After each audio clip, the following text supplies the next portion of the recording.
नमस्कार दोस्तों, career classes की इस ऑफिशियल चैनल पर आप सभी का स्वागत है। दोस्तों, आज हम राजस्थान सामान्य ज्ञान के महत्वपूर्ण क्वेश्चनों के बारे में डिस्कस करेंगे। राजस्थान में जो सामान्य ज्ञान के क्वेश्चन हैं, ये क्वेश्चन आपके जो एग्ज़ाम होने वाले हैं राजस्थान लेवल के, या आपका अभी जो एग्ज़ाम है CET का यानी कॉमन एलिजिबिलिटी टेस्ट, अभी पीछे जो आपका एग्ज़ाम हुआ था CET का ग्रेजुएशन लेवल का हुआ था, उसके अंदर भी राजस्थान जीके के क्वेश्चन हैं, ये पूछे गए थे। 50 क्वेश्चन आए थे। और आपका जो आने वाला एग्ज़ाम है जो +2 बेस का है, CTE का जो एग्ज़ाम है CET का, उसके अंदर भी जो क्वेश्चन है राजस्थान के आने वाले हैं। तो आपके इस एग्ज़ाम के लिए ये क्वेश्चन बहुत ही महत्वपूर्ण साबित होंगे, बहुत मोस्ट इम्पोर्टेंट जो क्वेश्चन है। तो ध्यान से वीडियो को देखना है और लास्ट तक वीडियो में बने रहना है। अगर आपको ये वीडियो अच्छी लगे तो वीडियो को लाइक करना है, कमेंट करना है और ज़्यादा से ज़्यादा इस वीडियो को अपने दोस्तों के अंदर शेयर करना है। अगर आप इस चैनल पर नए हो तो करियर क्लासेज ऑफिशियल चैनल को सब्सक्राइब कर लेना और बेल आइकन को प्रेस कर लेना, ताकि नोटिफिकेशन आपको समय समय पर मिलता रहे। तो दोस्तों, आज के जो सामान्य ज्ञान के क्वेश्चन हैं राजस्थान के, उन क्वेश्चनों की शुरुआत करने से पहले आज का मोटिवेशन कोड देख लेते हैं। आज का मोटिवेशन कोड है, लक्ष्य से लौटने का कोई फायदा नहीं होता। लक्ष्य से लौटने का कोई फायदा नहीं होता, क्योंकि लौटने पर आपको उतनी ही दूरी तय करनी पड़ेगी जितनी दूरी तय करने पर आप अपने लक्ष्य तक पहुंच सकते हैं। तो दोस्तों, लक्ष्य के पास पहुंच जाने के बाद लक्ष्य को छोड़ना नहीं चाहिए, क्योंकि अगर एक बार लक्ष्य को छोड़ दिया तो दोबारा हासिल करने के लिए उसी लक्ष्य को उतना ही या उतनी ही जो दूरी है वो दोबारा तय करनी पड़ेगी। तो लक्ष्य को छोड़ना नहीं चाहिए। तो अब शुरुआत करते हैं सामान्य ज्ञान के महत्वपूर्ण क्वेश्चन। तो 500 क्वेश्चनों की जो सीरीज थी अपनी, उनमें से हमने लगभग 100 क्वेश्चन कर लिए हैं 2 वीडियो के अंदर। और आज शुरुआत करते हैं। तो आज का जो क्वेश्चन है, फर्स्ट है, आज़ादी से पहले राजस्थान का क्षेत्र कहलाता था। आज़ादी से पहले राजस्थान का क्षेत्र कहलाता था। तो राइट आंसर होगा ए, राजपूताना कहलाता था। आज़ादी से पहले राजस्थान का क्षेत्र राजपूताना कहलाता था। और दोस्तों, जो राजपूताना नाम है ये सन 1800 ईस्वी के अंदर सर जो जॉर्ज थॉमस थे, जॉर्ज थॉमस ने सन 1800 ईस्वी के अंदर राजपूताना नाम दिया। और राजपूताना नाम का जो जिक्र है ये 1829 ईस्वी के अंदर कर्नल जेम्स टोड की एक बुक आती है जिसका नाम है the annals and antiquities of Rajasthan. The annals and activities of Rajasthan, इस बुक के अंदर जो है राजपूताना शब्द का प्रयोग किया गया है। नेक्स्ट है, राजस्थान के इतिहास के प्रणेता कहे जाते हैं या राजस्थान इतिहास के पिता। इंट्रोडक्शन ऑफ, यानी जो राजस्थान है, राजस्थान के पिता किसे कहा जाता है? तो इसका राइट आंसर होगा ए, कर्नल जेम्स टोड को राजस्थान का पिता, यानी जो राजस्थान की हिस्ट्री है, हिस्ट्री ऑफ फादर, तो राजस्थान के इतिहास का पिता कर्नल जेम्स टोड को कहा जाता है। नेक्स्ट है, राजस्थान में पाई जाने वाली ताम्र पाषाण संस्कृति है। राजस्थान में पाई जाने वाली ताम्र पाषाण संस्कृति, तो राइट आंसर होगा इसका सी, ए व बी दोनों। ए व बी दोनों, ये दोनों जो है ताम्र पाषाण संस्कृति है। और दोस्तों, बात करें आहड़ संस्कृति की, आहड़ संस्कृति को बनास संस्कृति के नाम से भी जाना जाता है, ध्यान में रखना है, बनास संस्कृति भी कहा जाता है। और दोस्तों, आहड़ संस्कृति ये उदयपुर के अंदर है। आहड़ उदयपुर के अंदर है और ये आहड़ या आयड़ नदी के किनारे स्थित है, ध्यान में रखना है। आहड़ या आयड़ नदी के किनारे जो ये संस्कृति है ये स्थित है। और आहड़ संस्कृति का अगर काल आपसे पूछे तो इसका जो काल है ये 3000 ईसा पूर्व से 1500 ईसा पूर्व माना जाता है।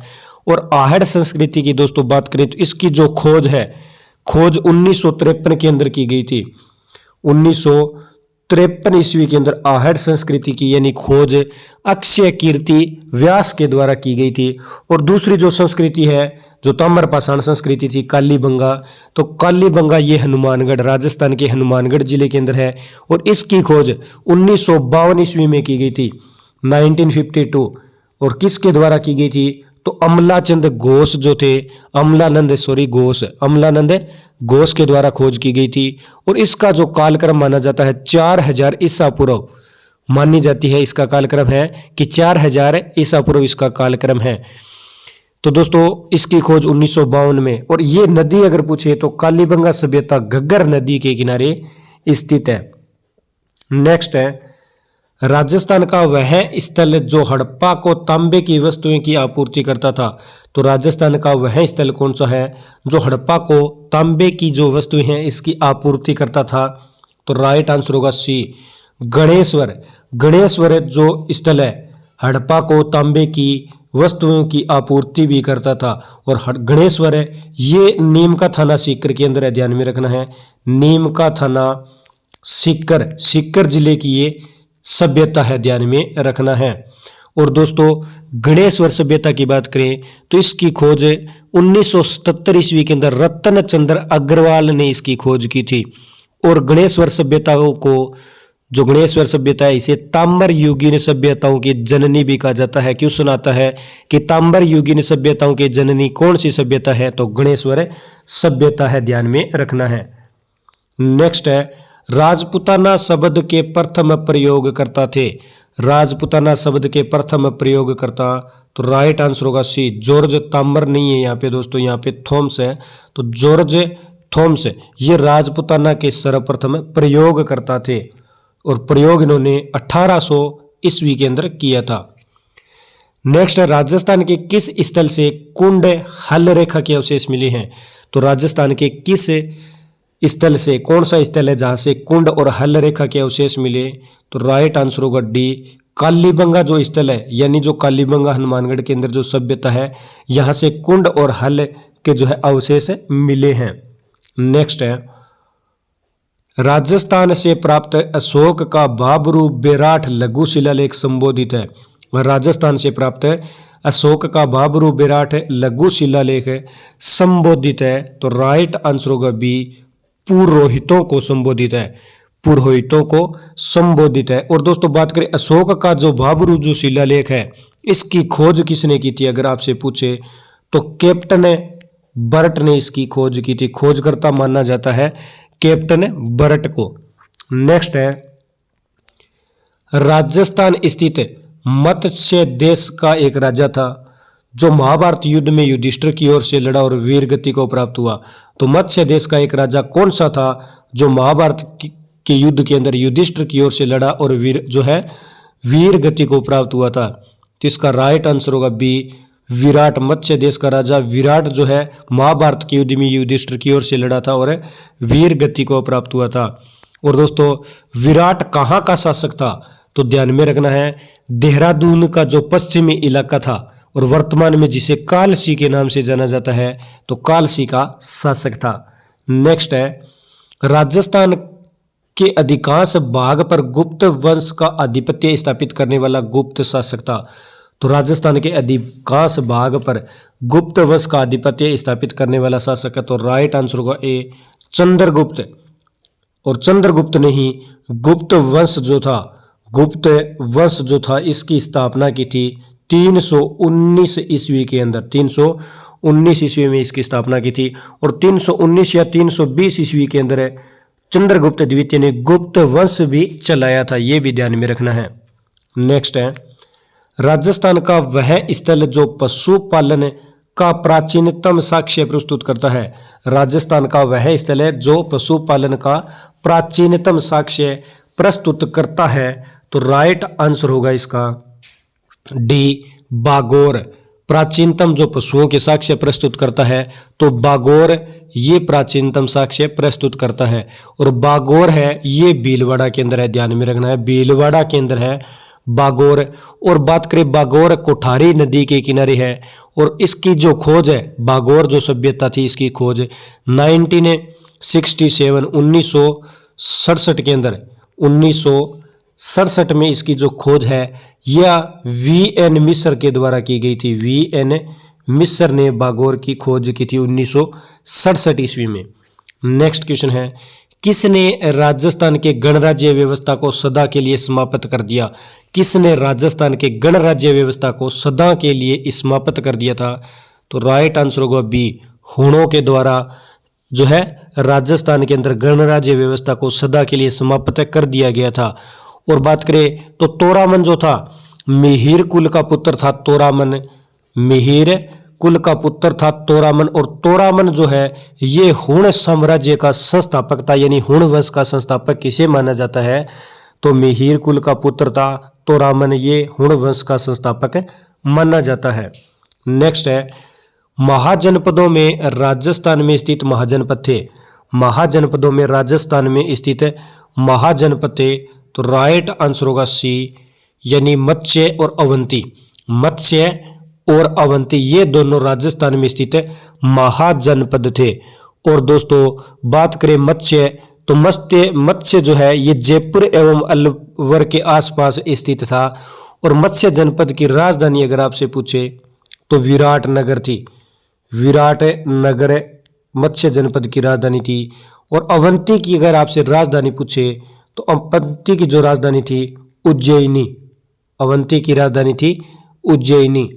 नेक्स्ट है, राजस्थान के किस तीरंदाज को अर्जुन पुरस्कार मिला है? किस तीरंदाज को अर्जुन पुरस्कार मिला? तो राइट आंसर होगा सी, यानी श्यामलाल मीणा और लिम्बाराम, इन दोनों को अर्जुन पुरस्कार मिला है। और ये तीरंदाजी खेल से संबंधित है दोनों। और बात करें श्यामलाल मीणा को अर्जुन पुरस्कार कब मिला? तो 1989 1989 के अंदर मिला था। और लिम्बाराम को कब मिला था? तो 1991 1991, यानी 1989 को श्यामलाल मीणा को अर्जुन पुरस्कार मिला। और लिम्बाराम को जो अर्जुन पुरस्कार है ये 1991 ईस्वी के अंदर मिला था। नेक्स्ट क्वेश्चन है, राजस्थान में खेल जगत का सर्वोच्च सम्मान दिया जाता है। राजस्थान में खेल जगत का सर्वोच्च सम्मान दिया जाता है। तो राइट आंसर होगा डी, राजस्थान खेल रत्न अवार्ड। राजस्थान में खेल रत्न का सर्वोच्च सम्मान है राजस्थान खेल रत्न अवार्ड है, ये ध्यान में रखना है। और दोस्तों राजस्थान खेल रत्न अवार्ड की अगर पूछे शुरुआत कब हुई तो 2012 ईस्वी के अंदर इसे शुरुआत हुई थी। नेक्स्ट है, राजस्थान में लिम्बाराम प्रसिद्ध है। राजस्थान में लिम्बाराम प्रसिद्ध है। तो राइट आंसर होगा सी, तीरंदाजी में। नेक्स्ट है, मास्को ओलंपिक 1980 ईस्वी में राजस्थान की ओर से भारतीय महिला हॉकी टीम का प्रतिनिधित्व किया था। तो मास्को ओलंपिक 1980 ईस्वी के अंदर जो हुआ था इसमें राजस्थान की ओर से भारतीय जो महिला हॉकी टीम थी इसका प्रतिनिधित्व किसने किया था? तो इसका राइट आंसर होगा सी, दोनों, यानी सुनीता पुरी और वर्षा सोनी। सुनीता पुरी और वर्षा सोनी ने जो मास्को ओलंपिक 1980 के अंदर हुआ था इसमें भारतीय महिला हॉकी टीम के लिए जो राजस्थान की ओर से प्रतिनिधित्व करता थे वो सुनीता पुरी और वर्षा सोनी थी। नेक्स्ट है, मेजर राज्यवर्धन सिंह राठौड़ का संबंध किस खेल से है? मेजर राज्यवर्धन सिंह राठौड़ जो थे इनका संबंध जो है किस खेल से है? तो राइट आंसर होगा सी, निशानेबाजी से इनका संबंध है। और मेजर राज्यवर्धन सिंह राठौड़ ये कहाँ के थे? तो ध्यान में रखना है जैसलमेर के थे। और इनका संबंध जो है निशानेबाजी से है। और अगर आपसे पूछे कि स्वतंत्रता के बाद प्रथम रजत पदक विजेता कौन थे? तो स्वतंत्रता के बाद प्रथम रजत पदक विजेता ये राज्यवर्धन सिंह राठौड़ थे, ये भी ध्यान में रखना है। प्रथम रजत पदक विजेता स्वतंत्रता के बाद है तो राज्यवर्धन सिंह राठौड़ है। नेक्स्ट है, वह नदी जो कभी राजस्थान की मरुभूमि में प्रवाहशील थी पर बाद में सूख गई।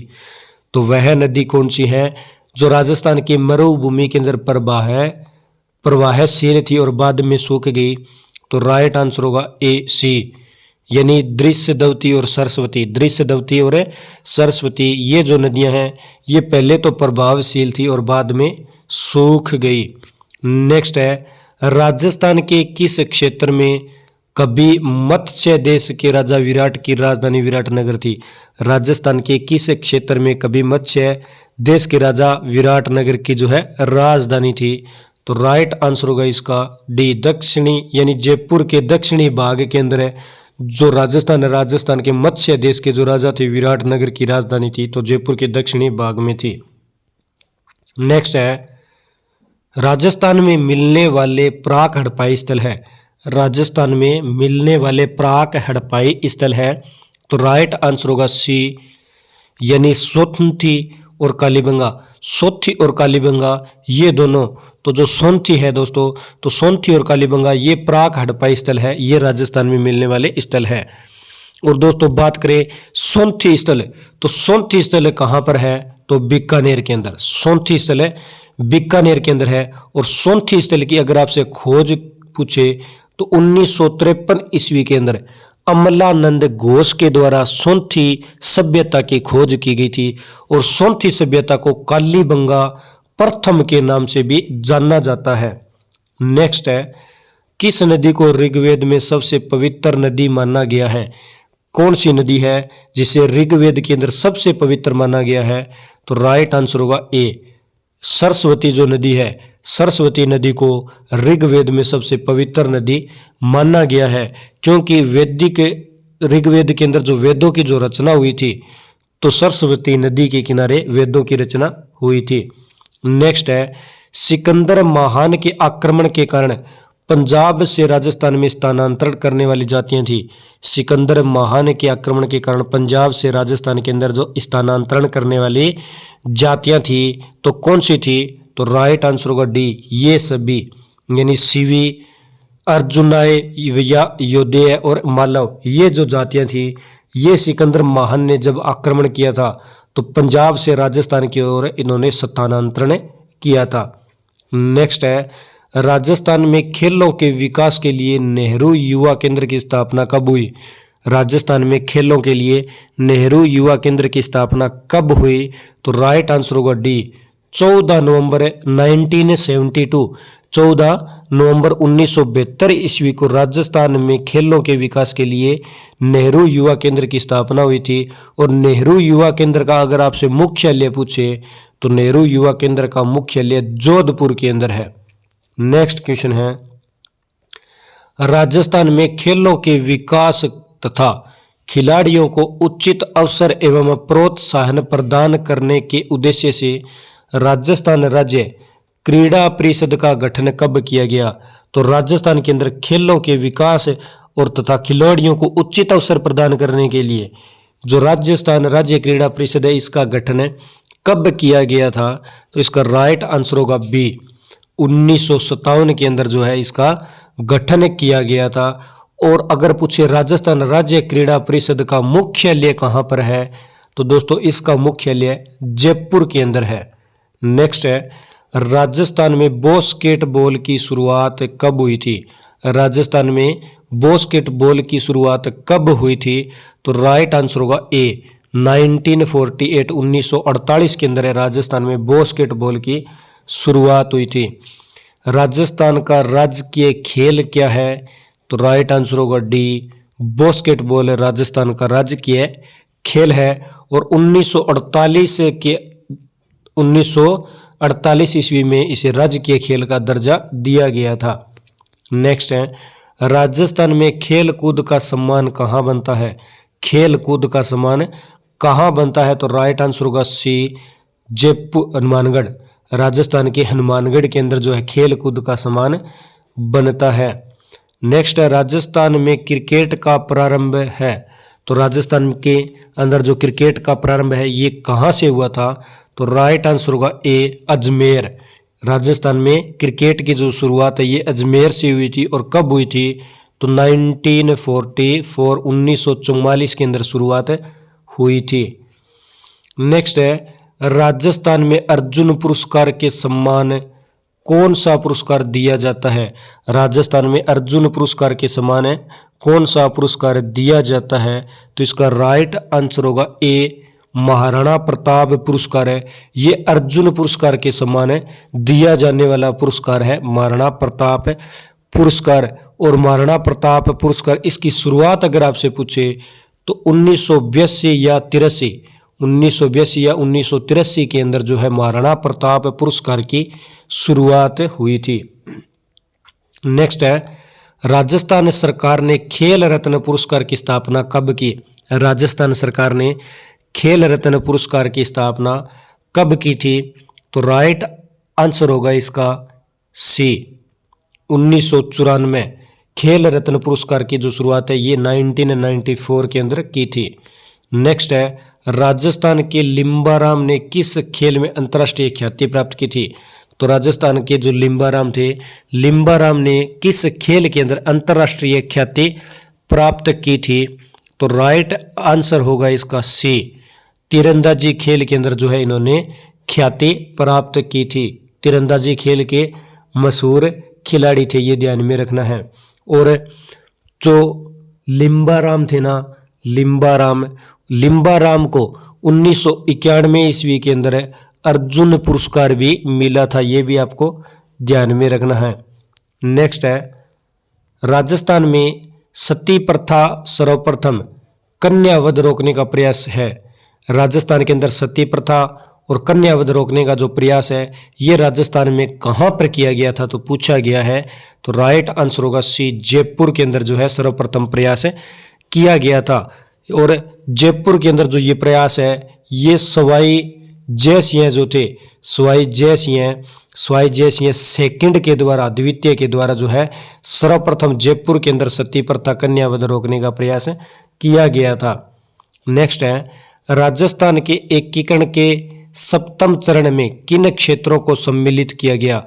राजस्थान के एकीकरण के जो सप्तम चरण यानी सातवें चरण जो था, सातवां चरण है जो वर्तमान राजस्थान था, इसमें किसे सम्मिलित किया गया था? तो राइट आंसर होगा बी, अजमेर तथा आबू, अजमेर तथा आबू। और सातवां चरण जो है 1 नवंबर 1956 को पूर्ण हुआ था। और 1 नवंबर 1956 यानी सातवें चरण के अंदर अजमेर, मेरवाड़ा और मध्य प्रदेश के मंदसौर जिले का जो सुनेल टप्पा गांव है इसे राजस्थान के अंदर शामिल किया गया था। नेक्स्ट क्वेश्चन है, राज प्रमुख के पद को राज्यपाल का पदनाम दिया गया। राज प्रमुख के पदनाम को राज्यपाल पदनाम कब दिया गया? तो राइट आंसर होगा डी, यानी 1 नवंबर और 1956 ईस्वी को जो राज प्रमुख का पद था इसे राज्यपाल का पद नाम दिया गया, यानी राज्यपाल पद किया गया था। और अगर पूछे कि प्रथम राज्यपाल कौन थे, तो सरदार गुरुमुख निहाल सिंह है, ये राजस्थान के प्रथम राज्यपाल बने थे। नेक्स्ट है, वृहत राजस्थान का प्रधानमंत्री कौन था? वृहत राजस्थान का प्रधानमंत्री कौन था? तो राइट आंसर होगा सी, हीरालाल शास्त्री, ये वृहत राजस्थान के प्रधानमंत्री थे। और वृहत राजस्थान अगर इसका टाइम पीरियड पूछे आपसे तो 30 मार्च 1949, 30 मार्च 1949। और चौथे नंबर का जो पूछे तो चतुर्थ चरण था, यानी एकीकरण का चतुर्थ चरण ये कौन सा था? तो वृहत राजस्थान। और टाइम पीरियड 30 मार्च 1949 ध्यान में रखना है। नेक्स्ट है, राजस्थान के भौगोलिक क्षेत्र को राजस्थान नाम कब दिया गया? राजस्थान के भौगोलिक क्षेत्र को राजस्थान नाम कब दिया गया? तो राइट आंसर होगा बी, 1 नवंबर 1956 को नाम दिया गया था। 1 नवंबर 1956 को नाम दिया गया था। नेक्स्ट है, राजस्थान के राजनीतिक एकीकरण की प्रक्रिया शुरू हुई। राजस्थान के अंदर राजनीतिक एकीकरण की जो प्रक्रिया है ये कब शुरू हुई? तो राइट आंसर होगा ए, 1948। दिनांक आती है 18 मार्च 1948 को राजस्थान के अंदर एकीकरण की जो प्रक्रिया थी ये शुरू हुई थी। नेक्स्ट है, निम्न में से कौन सा स्थल राजस्थान में 1857 ईस्वी की क्रांति का केंद्र नहीं था? तो कौन सा स्थल है जो राजस्थान के अंदर 1857 ईस्वी की जो क्रांति हुई थी इसका केंद्र नहीं था? तो राइट आंसर होगा डी, जयपुर जो है ये 1857 की क्रांति का केंद्र नहीं था। नेक्स्ट है, राजस्थान के विख्यात इतिहासकार जो एक समाज सुधारक भी थे। राजस्थान का एक विख्यात इतिहासकार जो एक समाज सुधारक भी था। तो राइट आंसर होगा सी, हरविलास शारदा ये विख्यात इतिहासकार एवं समाज सुधारक भी थे। और हरविलास शारदा के प्रयास से बाल विवाह अधिनियम था 1930, बाल विवाह अधिनियम 1930 है, ये हरविलास शारदा के प्रयासों से अस्तित्व के अंदर आया था। नेक्स्ट है, राजस्थानी रियासतों में सबसे पहले किस रियासत में प्रजामंडल की स्थापना हुई? राजस्थानी रियासतों के अंदर सबसे पहले किस रियासत की जो है प्रजामंडल जो है स्थापना हुई थी? तो राइट आंसर होगा सी, जयपुर। राजस्थानी रियासतों में सबसे पहले जयपुर जो रियासत है, जयपुर रियासत में प्रजामंडल की स्थापना हुई थी। नेक्स्ट है, राजस्थान में पत्रकारिता के भीष्म पितामह है। राजस्थान में पत्रकारिता के भीष्म पितामह किसे कहा जाता है? तो इसका राइट आंसर होगा ए, पंडित झाबरमल शर्मा। पंडित झाबरमल शर्मा को राजस्थान के अंदर पत्रकारिता का भीष्म पितामह कहा जाता है। और पंडित झाबरमल शर्मा का अगर संबंध पूछे तो इनका संबंध दोस्तों खेतड़ी झुंझुनू से है। किस जिले से संबंध है? तो खेतड़ी और जो झुंझुनू जिला है, झुंझुनू जिले से इनका संबंध है। नेक्स्ट है, राजस्थान में 1857 के विद्रोह की शुरुआत कहाँ से हुई? राजस्थान में 1857 का जो विद्रोह हुआ था इसकी शुरुआत कहाँ से हुई थी? तो राइट आंसर होगा डी, नसीराबाद छावनी से 1857 के विद्रोह की शुरुआत हुई थी। और 1857 का विद्रोह नसीराबाद में 28 मई 1857 को शुरू हुआ था।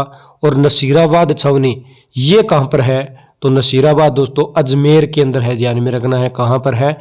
तो नसीराबाद अजमेर में है। और 1857 की क्रांति की शुरुआत राजस्थान में नसीराबाद से 28 मई 1857 को शुरुआत हुई थी। नेक्स्ट है, राजस्थान में राजनीतिक चेतना को सर्वप्रथम जन्म देने वाले थे। तो राजस्थान के अंदर राजनीतिक जो चेतना है इसको सर्वप्रथम जन्म किसने दिया था? तो दोस्तों इसका राइट आंसर होगा डी, सहसमल वोहरा। राजनीतिक चेतना को राजस्थान में जन्म देने वाले प्रथम व्यक्ति सहसमल वोहरा थे। नेक्स्ट है, कितने रजवाड़ों एवं राज्यों को एकीकरण से राजस्थान राज्य बना? तो कितने रजवाड़े एवं राज्य थे जिनके एकीकरण से राजस्थान राज्य बना था? तो राइट आंसर होगा सी, 19।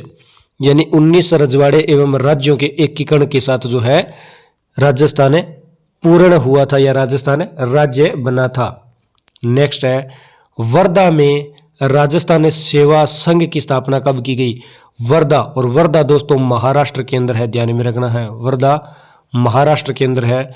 और वर्धा महाराष्ट्र के अंदर जो राजस्थान सेवा संघ की स्थापना है ये कब की गई थी? तो इसका राइट आंसर होगा ए, 1919 के अंदर जो है इसकी स्थापना की गई थी। और 1919 के अंदर जो स्थापना है वर्धा के अंदर राजस्थान सेवा संघ की, ये अर्जुन लाल सेठी, केसरी सिंह बारठ और विजय सिंह पथिक, इन तीनों के प्रयासों से राजस्थान सेवा संघ की स्थापना 1919 में वर्धा महाराष्ट्र के अंदर की गई थी। नेक्स्ट है, मेवाड़ प्रजामंडल की स्थापना जिसके द्वारा की गई वह है। तो मेवाड़ प्रजामंडल की स्थापना पूछी है किसके द्वारा की गई थी? तो इसका राइट आंसर होगा ए, माणिक्य लाल वर्मा के द्वारा मेवाड़ प्रजामंडल की स्थापना की गई थी। और मेवाड़ प्रजामंडल की स्थापना पूछे कि कब हुई थी? तो दोस्तों 24 अप्रैल 1938 ईस्वी को मेवाड़ प्रजामंडल की स्थापना हुई थी। और पूछे कि मेवाड़ प्रजामंडल की स्थापना किसकी अध्यक्षता में हुई थी? तो बलवंत सिंह मेहता की अध्यक्षता के अंदर माणिक्य लाल वर्मा ने 24 अप्रैल 1938 ईस्वी को मेवाड़ प्रजामंडल की स्थापना की थी, ये ध्यान में रखना है। नेक्स्ट है, वीर भगत समाज किसने स्थापित किया? वीर भगत समाज जो है किसने स्थापित किया था? तो राइट आंसर होगा बी, विजय सिंह पथिक। विजय सिंह पथिक ने वीर भगत समाज स्थापित किया था। नेक्स्ट है, स्वतंत्रता संग्राम सेनानी एवं शहीद सागरमल गोपा कहाँ के निवासी थे? स्वतंत्रता संग्राम सेनानी एवं शहीद सागरमल गोपा कहाँ के निवासी थे? तो राइट आंसर होगा ए, जो सागरमल गोपा है इनका निवास स्थान जैसलमेर था, ये ध्यान में रखना है। नेक्स्ट है, लॉर्ड हेस्टिंग संधि स्वीकार करने वाला प्रथम राजस्थानी राज्य था। लॉर्ड हेस्टिंग की जो संधि स्वीकार की थी तो ये संधि स्वीकार करने वाला प्रथम राजस्थानी राज्य पूछा गया है। तो राइट आंसर होगा ए, करौली। करौली जो है ये लॉर्ड हेस्टिंग्स संधि स्वीकार करने वाला प्रथम राजस्थानी राज्य था। नेक्स्ट है 1857 में आहुआ में किस ब्रिटिश पॉलिटिकल एजेंट की हत्या की गई? तो 1857 की जो क्रांति हुई थी, इन समय आहुआ के अंदर जो ब्रिटिश पॉलिटिकल एजेंट कौन से थे जिनकी हत्या हुई थी? तो राइट आंसर होगा ए, कैप्टन मोंकमेसन। कैप्टन मोंकमेसन या मैंकमोसन भी बोला जाता है इन्हें। तो कैप्टन मैंकमोसन जो थे, इनकी 1857 के अंदर आहुआ के अंदर जो है हत्या हुई थी और ये ब्रिटिश पॉलिटिकल एजेंट थे। ये आपको ध्यान में रखना है। तो दोस्तों आज जो हमने राजस्थान सामान्य ज्ञान के 50 महत्वपूर्ण क्वेश्चनों के बारे में डिस्कस किया है। 50 मोस्ट जो क्वेश्चन है जो परीक्षा की दृष्टि से आपके महत्वपूर्ण है, जो परीक्षाओं में पूछे गए हैं और पूछे भी जाएंगे आगे आने वाले जो भी राजस्थान के एग्जाम हैं। और अभी जो सीईटी का एग्जाम होने वाला है +2 बेस का, +2 लेवल का, तो उसके अंदर पूछे जाएंगे। तो दोस्तों अगर आपको ये क्वेश्चन आज की वीडियो अच्छी लगी तो वीडियो को लाइक करना और कमेंट करके बताना कि आज के जो क्वेश्चन है ये आपको कैसे लगे। और दोस्तों इस वीडियो को अपने दोस्तों के अंदर शेयर करना है। अगर आप इस चैनल पर नए हो तो करियर क्लासेज ऑफिशियल चैनल को सब्सक्राइब कर लेना और बेल आइकन को प्रेस कर लेना ताकि नोटिफिकेशन आपको समय समय पर मिलता रहे। मिलते हैं दोस्तों नेक्स्ट वीडियो के अंदर। धन्यवाद दोस्तों। जय हिंद, जय भारत।